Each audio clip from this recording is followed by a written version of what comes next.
In just 4 days, Thai police discovered 73 bodies at 2 temples in Phichit province, sparking public horror. Initially, 41 bodies were found in coffins scattered throughout the temple grounds, along with a mysterious crocodile pond housing 600 reptiles, nicknamed the Wishing Well.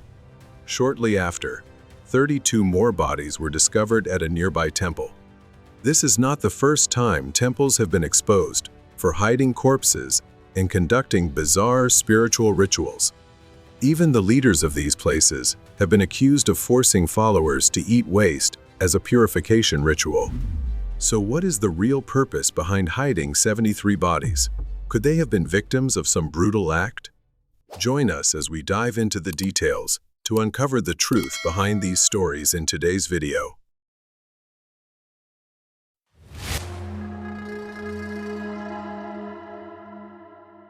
The horrifying story began on November 22, in the year 2024, when the police department received an urgent call from a follower at the well-known Thifaksong Pa Sangnayatham temple. In the call, the individual couldn't hide their fear as they revealed that unimaginable, insane events were taking place at the monastery. Upon receiving the report, the police swiftly assembled an investigation team and planned a surprise raid. Successfully breaking in, the police uncovered a shocking truth: 41 unidentified bodies were found on the temple premises. According to the investigation, the temple was located in a remote forested area, frequented by many devotees. Notably, the land on which the temple was built had been donated by followers. The temple grounds covered approximately 16,000 square meters, with a vast outdoor meditation area where monks and devotees regularly held sessions. Additionally, the temple grounds featured 4 dining halls designed to serve monks, devotees, and visiting tourists. What stood out even more was the many bamboo meditation huts arranged artfully within the temple grounds, creating an air of tranquility and peace. However, a horrifying truth was hidden inside these meditation huts, as each room contained 4 to 5 coffins. The bodies lay silently within, but what was even more chilling was that these meditation huts were less than 500 meters from the area where monks conducted merit-making ceremonies. Beyond this, the temple grounds also housed an eerie and perplexing sight: a massive crocodile pond. This pond, home to over 600 crocodiles, was surrounded by high fences to prevent outside access.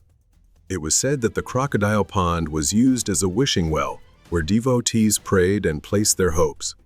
However, the combination of bodies in the meditation huts and the mysterious crocodile pond cast a dark shadow, making the case even more bizarre and terrifying.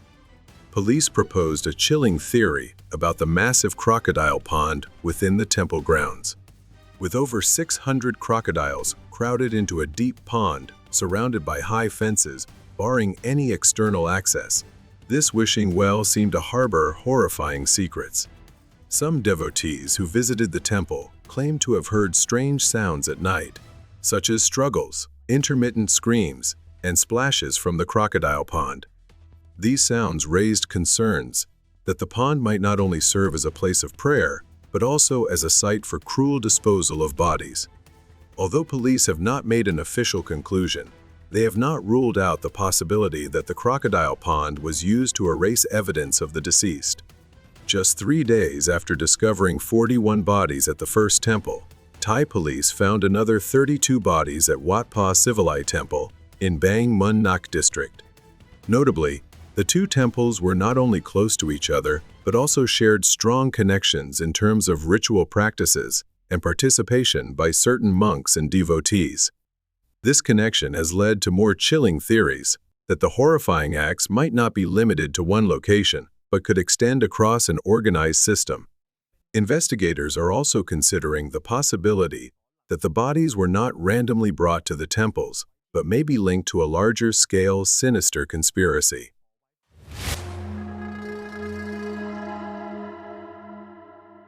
Previously, on November 20, just days before the 73 bodies were found at the 2 religious sites, police had made another horrifying discovery at the Sila Dhamma Monastery. Residents living near the monastery reported mysterious graves appearing within the temple grounds to the police. Upon receiving the tip, the police quickly formed an investigation team and launched a surprise raid. This was no easy task, as the monastery was completely isolated from residential areas, surrounded by dense forests, and rarely visited. The challenging terrain and the area's remoteness made accessing the monastery particularly difficult.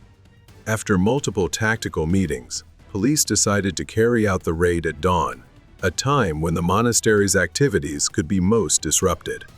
Successfully entering the monastery, officers used specialized equipment to search underground and discovered a large area used as a secret burial ground. There, they found 17 carefully buried graves. Upon excavation, authorities were horrified to find 12 bodies in these graves, including the corpse of a child. Some of the bodies had completely decomposed, leaving only white skeletons scattered in the soil. Meanwhile, other bodies appeared to have died not long ago, remaining relatively intact due to special preservation methods. Notably, these bodies were carefully wrapped in multiple layers of dried banana leaves and heavily covered with white salt, creating a bizarre and puzzling scene. According to forensic experts at the scene, the use of banana leaves and salt might have been part of a mystical ritual performed by the sect. These preservation methods not only slowed the decomposition process, but might also have held special spiritual significance for the sect's members. The veneration of bodies in such a manner further fueled suspicions about the true nature of the rituals carried out by this sect. The case quickly became the center of public attention, raising major questions about what had really transpired at the Sila Dhamma Monastery over the years.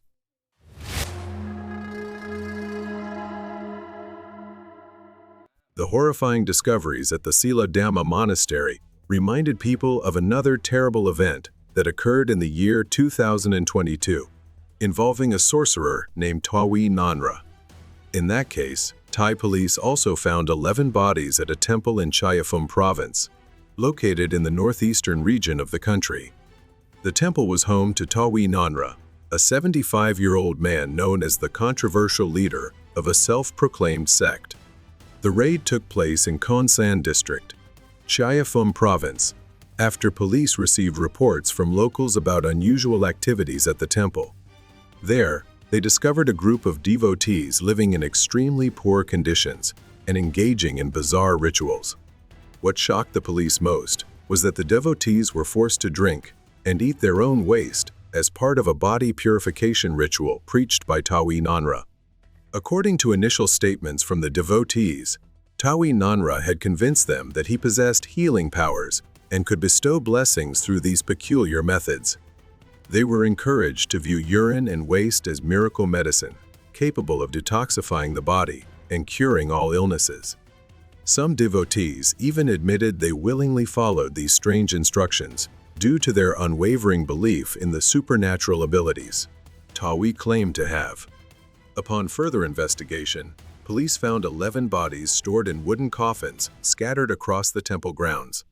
Some of the bodies were severely decomposed, while others, more recently deceased, had been preserved using herbs and certain aromatic substances.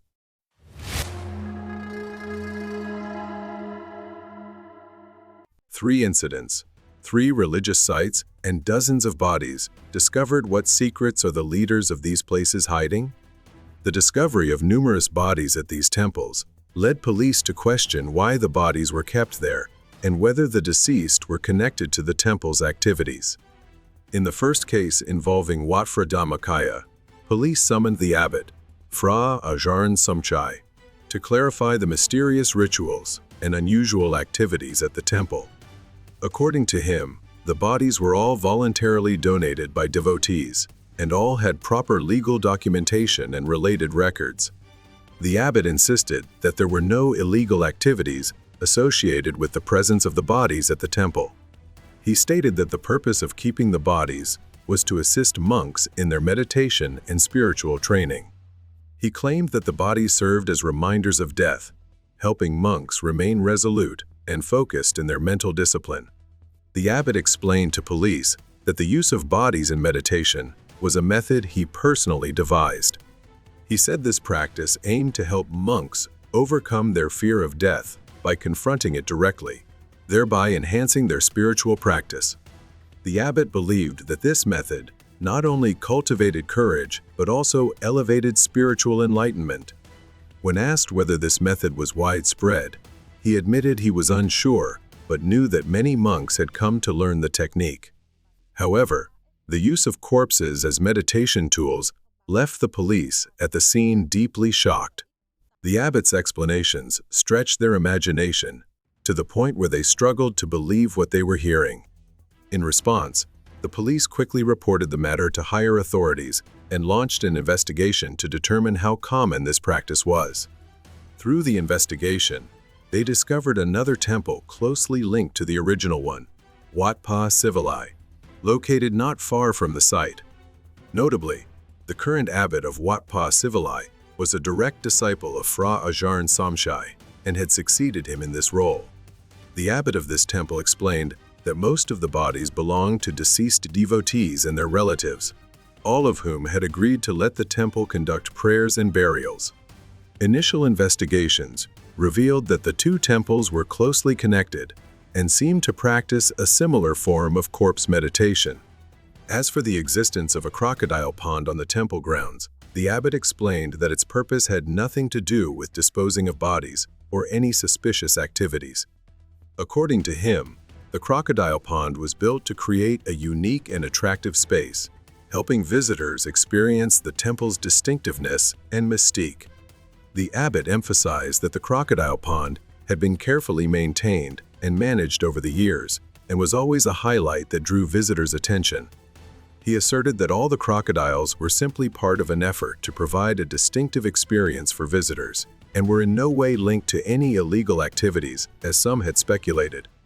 However, this explanation still failed to fully convince the local residents. The presence of hundreds of crocodiles in a sacred place, like a temple, left many puzzled, with some even fearing that the crocodile pond might hide dark secrets. In the second case, after uncovering the truth, police have now launched a comprehensive investigation to determine the origins of the bodies found at the Sila Dhamma monastery. Each discovered body is considered a vital link to exposing the hidden secrets within the monastery. Investigators are focusing on gathering concrete evidence to file appropriate criminal charges against those individuals or organizations responsible. Shortly after the graves were discovered, the monastery grounds were completely sealed off by authorities. All activities at the site, from spiritual rituals to daily routines of the devotees, were suspended. Police set up barricades and deployed strict surveillance to ensure that no one could enter or exit the area without authorization. In parallel with sealing off the scene, authorities also collected DNA samples from the recovered bodies to identify the victims. This process was carried out by leading forensic experts, with the goal of not only identifying each individual, but also uncovering any links between the victims and those operating at the monastery. Once the test results are available, authorities will contact the victims' families to facilitate identification and assist with burial procedures. The incident has shocked the public, not only because of its strange and gruesome nature, but also due to the ambiguity surrounding the operations of the Sila Dhamma monastery. Finally, in the case involving the temple in Chayapam province, followers there reported that they had followed the instructions of Abbot Tawi to keep their deceased relatives' bodies at the temple, awaiting a ritual that promised resurrection. Tawi Nanra's sect was infamous for spreading beliefs steeped in superstition and practicing unscientific treatments for various illnesses. The sect's central activities were based in Tamban Dong Klang, Chayapam province, where Tawi and his followers conducted strange rituals that he claimed had healing powers and bestowed blessings. These treatments included instructing followers to drink their own urine and eat their own waste, which sparked outrage and disbelief among the public. After his arrest, Tawi Nanra faced numerous charges from the police, including illegal land encroachment. severe violations of the Medical Act by practicing without a license, illegal handling of corpses, and organizing unlawful gatherings. These charges clearly reflected Tawi's disregard for both the law and ethical standards in running his sect. To ensure the defendant's legal rights, the Fuqiao Provincial Court ruled that Tawi could be released on bail for 50,000 baht. Notably, this sum was paid by Tawi's brother, Mr. Thong Thip Nanra, a 62-year-old man. The support from his family allowed Tawi to be temporarily released, but he remained under strict surveillance while awaiting trial. After conducting detailed examinations and tests, the 11 bodies found at the scene were successfully identified. Authorities plan to soon hand over these bodies to the victims' families so that burial rituals can proceed in accordance with local customs. This event has shaken the public, especially as the sect's devotees at the scene expressed absolute faith in their leader, whom they reverently referred to as Fra Bida, meaning Father of Souls. According to the devotees, Tawi Nanra, the sect leader, claimed that he possessed the ability to heal illnesses through extraordinary methods. He insisted that consuming one's own urine and waste could purify the body and drive away disease. The followers, in their blind faith, were willing to undertake these incredible acts in the hope of being cured. Beyond the bizarre rituals, Tawi was also known for concocting a type of herbal medicine that he called yadong. This medicine was advertised as a miraculous cure capable of treating various illnesses. Shockingly, the recipe for this medicine included unusual ingredients such as animal fur, bones, and coconut shells. Witnesses at the scene reported that Tawi often mixed these ingredients according to a secret formula and distributed them to his followers, claiming that it would provide health benefits and spiritual protection. Tawi Nanra's claims about his healing powers were not only absurd but also dangerous, raising serious questions about how he exploited the faith of his followers to conduct inappropriate rituals and actions.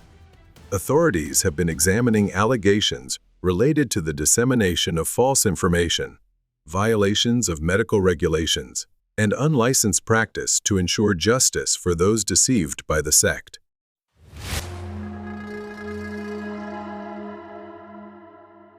All three incidents involving the temples left the public both stunned and incredulous. The discovery of dozens of bodies preserved or buried on temple grounds raised numerous questions about the real motives behind these actions. Although the abbots and followers claimed that these practices were part of religious rituals aimed at resurrecting the deceased, their explanations remain unconvincing.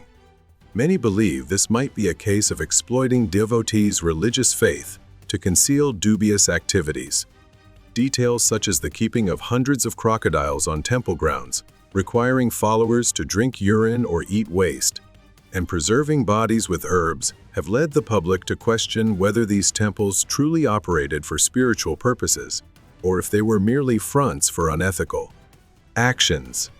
How could dozens of bodies be kept or buried at these temples without anyone discovering them for such a long time?